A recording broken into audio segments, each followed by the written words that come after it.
So today I'm going to make a tall, well, 4.5 inch, 5 inch cylinder that doesn't have a bottom on it, and I'm going to bring it out to almost the 11 inches that this bat allows me to pull out to. So I'm just going to roll my clay like this. This allows me to get a nice smooth bottom on it without any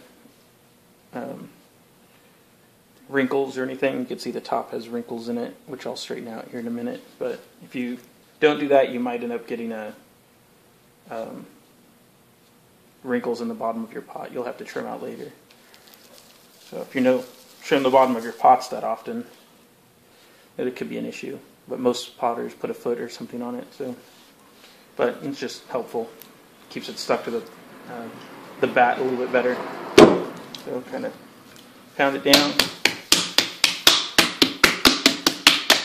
Kind of pat it to try to get it a little bit closer into center. This also helps get rid of those wrinkles that I was talking about.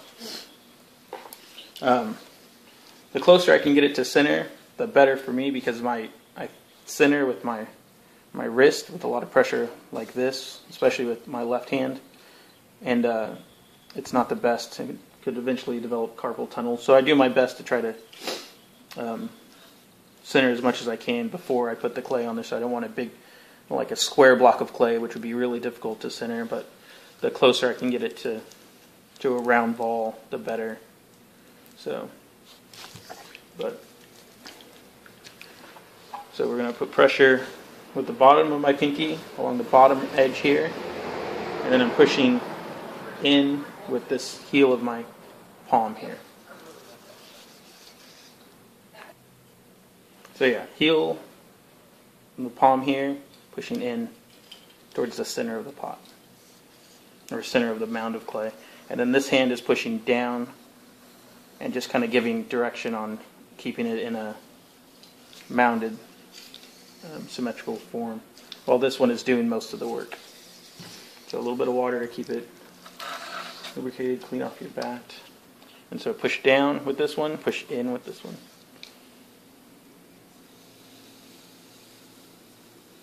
And with this form, I'm doing a little bit more flat than vertical, because it's going to be a really wide form, and the wider I can get it centered, the less work I'll have to do with pulling it out. So I'm going to call that centered, and then I'm going to find the center of the wheel, or the ball of clay, or the puck of clay now. And it's just kind of like a record, just let your hand find the center, because if it's out on the side, you could feel that you're not quite, that the clay is moving too much around it, but the center shouldn't have much movement at all. So find it, and both my hands are still connected. This gives it just a little bit more stability, and then this hand has a sponge in it to let water flow down this hand whenever I need it. So I'm just pushing all the way to the bat. Let a little bit more water go, and then I pulled out a little bit. You can see a little lip forming here, and I don't want that because it would eventually overlap possibly and cause an air bubble to be trapped in there. So just kind of flatten that out with my fingers. And next part is the pulling out all the way to the edge of the bat. And so what I'm going to do is I'm going to pull in with this hand, with the fingers. So I'm pulling this way. And this hand is doing pretty much the same as it was when I was centering. It's pushing down and in just a hair so that it gives some counter force and keeps it compressed. And just pull out pretty close to the edge. I don't want to go over the edge, because then it'll make cutting it off the wheel a little bit more difficult. So a little bit of water. I'm not overly concerned about using too much water on this one, because there's no bottom, there's no clay on the bottom for all that water to be absorbed into. Because if there was a bottom, it could get really spongy and be a lot weaker than the rest of the pot if you use a lot of water that way. So, and now I'm going to pinch and pull up. So I'm going to pinch with these fingers, really, and I'm going to push slightly down and in with this hand and the sponge. That allows me to throw in a cone shape as opposed to trying to throw straight up, because that would actually throw with the centrifugal force, would actually throw it out instead, and you don't want to. It's hard to get a pot to go from out to in, but it's easier to get a pot to go from in to out. So we're going to aim for that instead of the other way, so that we don't have to work overly hard at it. So pinch and pull up.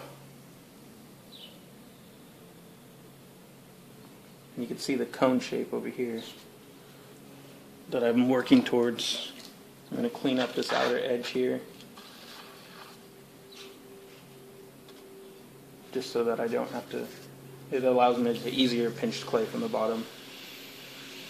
And now I'm going to pinch again, pulling towards the top. I'm releasing pressure because it's already pretty thin up here, but it's still kind of thick down here, so more pressure at the bottom, less pressure at the top.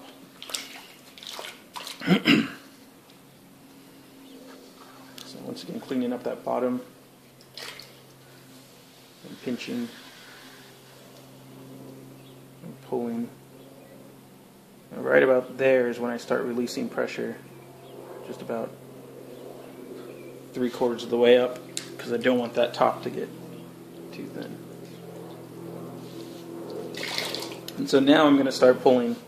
You could already see I was pulling towards the center a little bit, but it's still kind of flaring out just a hair. And now I'm going to pull it so that it goes straight up. And then I'll fix it with a wooden rib afterwards. So a couple of pulls at the bottom, just to try to make this even as possible.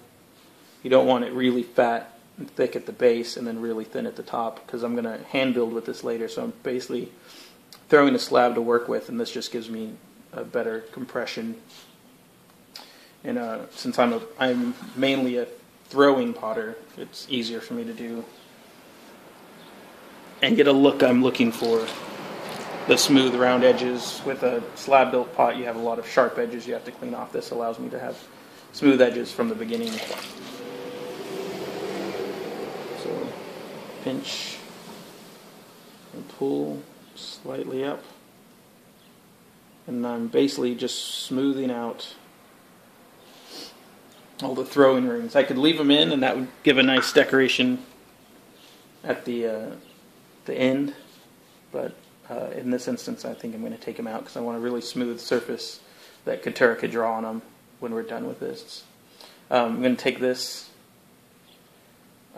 wooden rib because it has a nice 90-degree angle here, and I'm just going to press it up against the side here and push slightly from the inside, and that'll help make sure that that edge of this wall is straight as can be, and also that it gets rid of all that slip that's built up on the outside from adding the water, so that it could dry a little more evenly.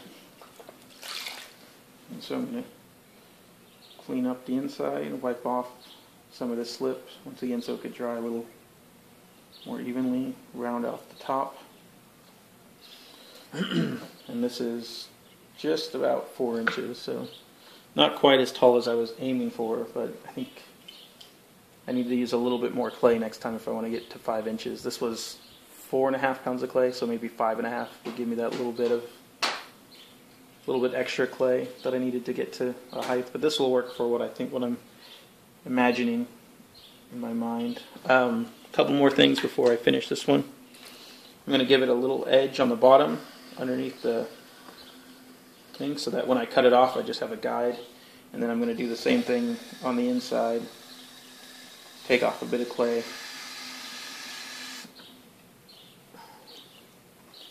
On the inside. So that's that. The next video hopefully will show you the dried piece, and then it's going to get not quite to leather hard, maybe like a soft leather hard. And then I'm going to alter. I'm going to pull it to an oval shape, and do some cutting on it, and add a foot or the bottom to it. So, all right. If If you have any questions or anything, just leave a comment. And have a great day.